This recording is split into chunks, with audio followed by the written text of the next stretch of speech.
আসসালামু আলাইকুম। ঝর্ণার জয়ফুল জার্নি থেকে সবাইকে ঈদ মোবারক। এত রাতে মেয়ের বায়না নিচে যাবে, নিচে গিয়ে হাম্বা দেখবে। তো আর কি, যত রাতেই হোক মেয়ের বায়না, বায়না তো মেটাতেই হবে, তাই না? এই তো এবার হাটে না গিয়েও হাটের ফিল পাচ্ছি। এত গরু এসেছে যে গরু রাখার জায়গা নেই।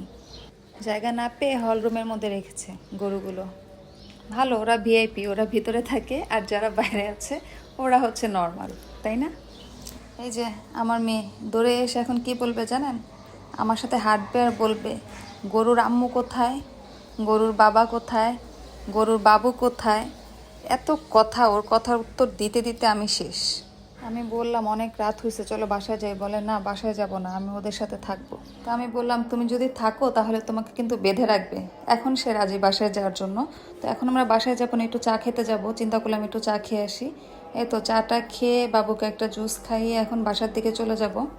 তো আপনাদের সবাইকে অগ্রিম ঈদ মোবারক। আসসালামু আলাইকুম।